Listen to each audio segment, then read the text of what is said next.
السلام علیکم ناظرین، آج کی اس ویڈیو میں ہم ایک بہت اہم بیماری یعنی ڈینگی فیور کے بارے میں بات کریں گے۔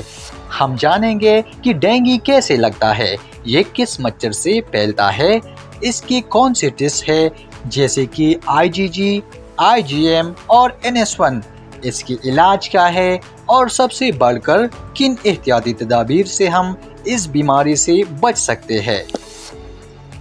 ڈینگی کیسے لگتا ہے؟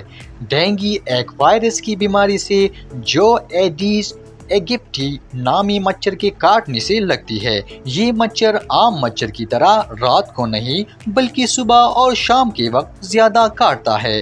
یہ مچھر زیادہ تر صاف پانی میں پرورش پاتا ہے، جیسے گھروں کے گملے، ٹینکی، کولر اور وہ جگہ جہاں پانی رکا ہوا ہو۔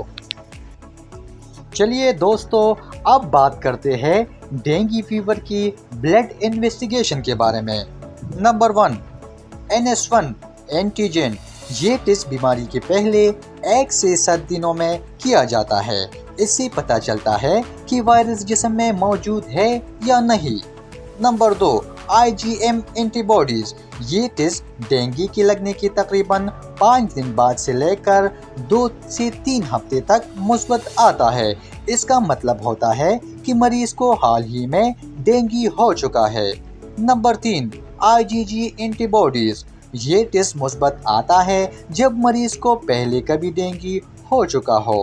اگر IgG اور IgM دونوں مثبت آئے تو اس کا مطلب ہے کہ مریض کو ڈینگی دوبارہ ہوا ہے۔ ڈینگی کا علاج کیا ہے؟ ڈینگی کا کوئی خاص اینٹی وائرل علاج موجود نہیں ہے۔ اس کا علاج صرف علامات کو کم کرنے اور مریض کو سنبھالنے پر مبنی ہوتا ہے۔ مریض کو زیادہ سے زیادہ پانی اور جوسز پلائے تاکہ جسم میں پانی کی کمی نہ ہو۔ فیور کو کم کرنے کے لیے صرف پیناڈول استعمال کرے۔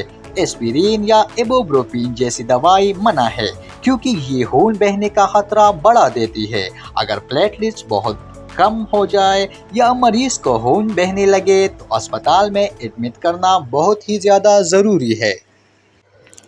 اس کی کچھ احتیاطی تدابیر کے بارے میں بات کرتے ہیں۔ ڈینگی سے بچنے کا سب سے بہترین طریقہ ہے مچھر سے بچاؤ۔ گھروں میں اور آس پاس صاف پانی جمع نہ ہونے دے۔ پانی کی ٹینکی، کولر اور گملے صاف کرے۔ مچھردانی کا استعمال کرے۔ صبح اور شام کے وقت فل استرین کپڑے پہنے۔ مچھر مار سپرے استعمال کرے۔ تو دوستو، ڈینگی ایک سنجیدہ بیماری ہے، لیکن اگر ہم احتیاط کریں اور بر وقت ٹیسٹ کروائے اور احتیاطی تدابیر اپنائیں تو اس سے بچاؤ ممکن ہے۔ اپنی فیملیز اور محلے میں آگاہی پھیلائے تاکہ سب محفوظ رہے۔ تو دوستو، اگر آپ کو یہ ویڈیو پسند آئی ہو تو اس کو شیئر کریں، لائک کریں اور اپنے دوستوں سے ضرور شیئر کریں تاکہ ان کو بھی ڈینگی سے بچاؤ کے بارے میں مکمل آگاہی فراہم ہو سکے۔ اور دیکھتے رہیے اردو میڈ ٹاک ود عباس تاکہ ہم آپ کے لیے ایسی ہی انفارمیٹو ویڈیو سب سے پہلے لا سکے۔ Thank you for watching.